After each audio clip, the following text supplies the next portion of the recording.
but they just don't know. People seen it, but they just don't know. Come on, baby, let the good time roll. Yo, what is going on, everybody? It is straight out of Boston here, aka the King of Boston, and today we are back for episode 55 of the Miami Marlins franchise here on MLB 13, the show, and we are back. This is like my first commentary since last Saturday, I think, so might be a little bit rusty, but that is besides the point. So we enter this ball game against the Cincinnati Reds, 6.5 games up over the Atlanta Braves with 7 to play after this game. So basically what that means is our magic number is 1, and a win in this game clinches us the division. So that's what we're going to be going for, and hopefully we can do it. We are 92-62 going up against a very tough Reds team, 82-73. They're competing for a wild card spot right now in the NL.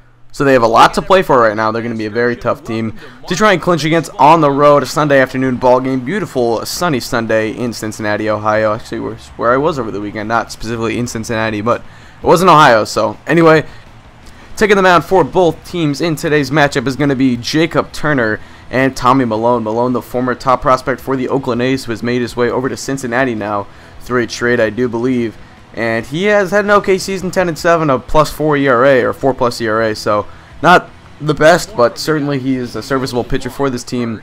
And we have Jacob Turner, who's been hurt this year, but when he has been healthy, he's been effective. You can take a look at the Marlins lineup right here. We got Iglesias and Bogaerts at the top, pretty standard for the most part. We have Marcell Ozuna playing first base, though, today, just to try and get him some at-bats. He is a part of the September call-ups. Bogaerts taking that one to deep left field, and that one is gone. That was left center field, excuse me.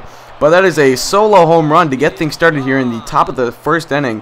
1 out in the inning, and Bogaerts takes Milone deep. He hits lefties especially well, going in AAA in real life this year against lefties. He had 16 walks to 7 Ks, so very good numbers against lefties. In real life, very good numbers against lefties in this game, and he is showing it right here as we get out to an early 1-0 lead behind the bat of Xander Bogaerts, who hitting 20+ home runs this year, starting to fill out that power that a lot of people see in him as a part of his high potential.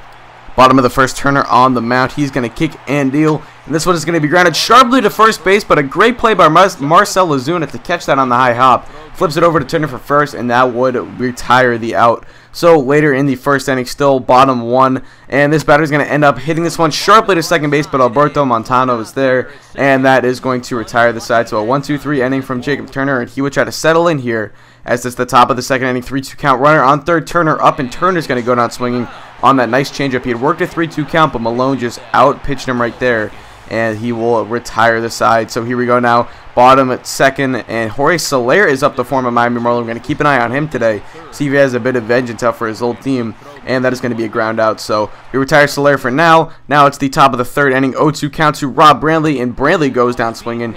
He is significantly better against righties than he is lefties. He's still very good against lefties, but you know, it is something to look out for, especially as we get closer towards the playoffs, as we're relying on him more this year than we have in recent years. But we get Tommy Milone to go down right there looking, and it's been 9 up, now 9 down so far for Jacob Turner. Top 4 is Giancarlo Stanton up the 1-1 count, and Stanton's going to line this one to deep right field, and that one is going to get out of the ballpark. Another solo home run. That one was a bit more of a line drive than Bogaerts' was. As with a lot of Giancarlo's home runs this year, they've been kind of low trajectory, low arcing, but very quick line drives that get out of the ballpark very quickly. And I don't know, something about Stan this year has really taken over. He is leading the NL in home runs and RBIs, and he's like, I don't know, 6 or something in average. So he's having a great all-around year. Probably going to win the MVP. I'd be surprised if he didn't, but anyway, we'll see. It's hard to predict those type of things, especially in a video game. So we'll see as we move closer towards the end of the season. But bottom 4, 2-0 count to Jose Reyes from Jacob Turner, and Turner's going to hit that one sharply to deep center field, and that one is going to be tracked down at the warning track by Vinny Machado. That one almost got out of there, and Reyes putting in some good hard swings against Turner here. We'll have to monitor that as we get closer towards the end of the game. But Ozuna, another nice catch playing over there at first base. He's showing some defensive abilities. He's a natural outfielder. Trying to play him at first base to see if we can get him some at-bats, and he's working well right now. Jacob Turner is going to bloop this one into right field, and that is going to get down for a base hit. So Jacob Turner bad-pipping his way onto the base paths as he will try to get something going here in the 5th inning to try and help out his own cause. Xander Bogaerts up 1 out in the inning. That one's going to bounce past the catcher. Turner on the move. He's going to head up to second base in there safely, not even close, as the throw is well late and offline. So now with a runner on second, 1-out count to Xander Bogaerts, and Bogaerts is going to hit this one sharply into left field for a base hit. Turner will hold at third, but we got runners on first and third now with just 1 out in the inning, and the meat of our order coming up. Rob Brantley up next, the 0-1 count, and it's going to be a pickoff play. Turner coming home. The throw goes there. It's a fit, goes to third. Turner now coming home. He's caught in a pickle. He will be out at the plate. And now with 2 outs in the inning, Bogaerts moves up to second base. Brantley's still up, so we still have a chance of getting a run home. The 3-2 count, and Brantley's going to pop this one up into center field. And I can never pronounce this guy's name. He's like a center fielder in the Cubs farm system, Matt Skizzer or something. I always just call him Scherzer. But anyway, that is going to retire the side. So bottom 5 here, 0-2 count. Still no base runners for the Cincinnati Reds. And Chris Heisey, I believe that is, goes down there looking on the changeup. So now 2 away in the 5th inning. Turner settling in here really nicely. 2 away, 0-2 count to the batter, and that is going to be strike 3 to, I think that was Lonnie Chisnall, maybe. I'm not really too sure.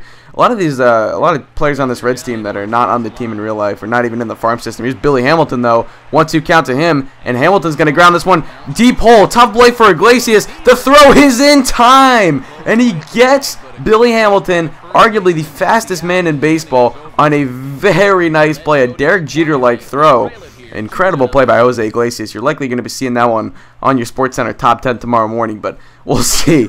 So you can take a look at the 6th inning recap. Xander Bogaerts 2 for 3. Great day so far. A home run, an RBI, and a run. Obviously, those 3 go together. Reyes is over 2, so a good job by Turner shutting him down. And Turner's only allowed 1 hit so far through 6 innings, so a very impressive day out of him. Esmo Rogers, the former Miami Marlin who struggled this year, is going to come in to pitch for the Cincinnati Reds. And Jacob Turner's up. Turner's going to go down on that nice slider by Esmo Rogers. He does have a very nice slider and is very effective coming out of the bullpen. He's also been effective as a starter in real life for the Toronto Blue Jays. But here we go. Jose Iglesias up 2-2 count. And Iglesias is going to bloop this one. Really bloop this one. He hit that pretty hard into right field though for a base hit. The NL batting leader and likely NL batting champion continues his torrid pace this year. He is on first base. Xander Bogaerts is up. Bogaerts is going to hit this one into center field for a base hit. Iglesias will hold at second. But now it's runners on first and second for the Miami Marlins with 2 outs. Trying to get a little 2-out magic going here, as we will look to add some insurance for our starting pitcher, Jacob Turner. 3-2 count to Rob Brantley. The pitch to Brantley is going to be ball 4. The runners were moving on 3-2, 2 outs, but it does not matter as that one was well outside.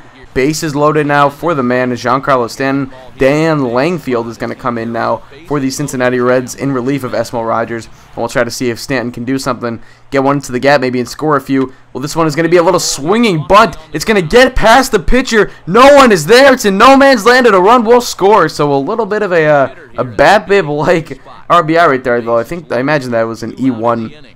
As the game likes to outrate those errors sometimes. Christian Yelich is going to come on and pinch in now. 0-2 count. And Yelich is going to hit this one into foul territory on the pop-up. Third baseman is over. And he's going to end up making the catch. That will retire the side.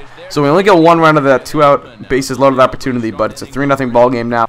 And hopefully that will be enough for Turner in the bullpen. Zach Lee, another former Marlin, is going to come on and pitch for the Cincinnati Reds. Marcell Ozuna up the 1-2 count to Ozuna, and he's going to go down swinging on that dirty 12-6 curveball right there.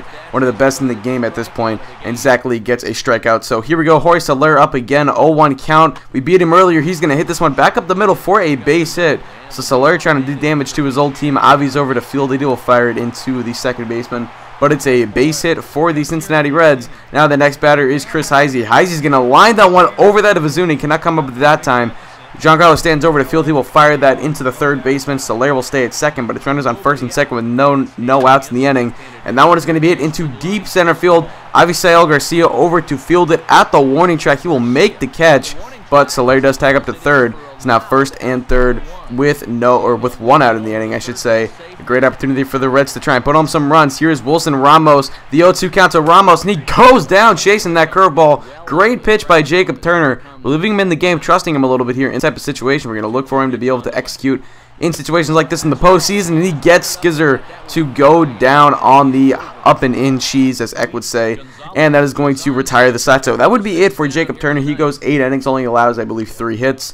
2 of them came in that inning, so very impressive day out of Jacob Turner. Luis Gonzalez is going to come in now in the bottom of the ninth. Brandon Phillips is your first batter up, and that is going to be grounded just past the diving glove of Ozuna at first base. We leave him in there, even though he is a bit of a defensive liability despite his nice play so far over there at the bag today. Now it's Jose Reyes up next, 3-0 count. And that is going to be ball 4 on the slider away. So the first 2 men of the inning get on. That's going to bring the tying run to the plate.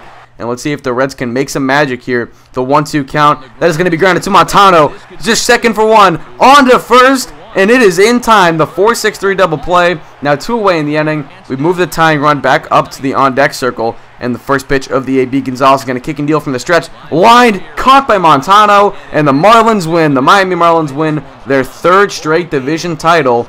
And it has been a great run of success for this team. They continue it this year, winning yet another NL East title by beating the Cincinnati Reds. And I believe the Braves lost earlier in the day anyway, so even if we had lost this game, we still would have ended up clinching the division. So either way, it's nice to do it with a win. Nice to be able to celebrate something like that. So we end up winning the division. We will not be playing in the wild card game. But once again, we have never played in that, I don't believe, in this series. So our 3 playoff appearances have all been on the division winning, or on the winning the division? I don't know how to word that. Anyway, that is pretty much going to wrap up this video for me. Thank you guys for watching. Hope you did enjoy, and I'm out.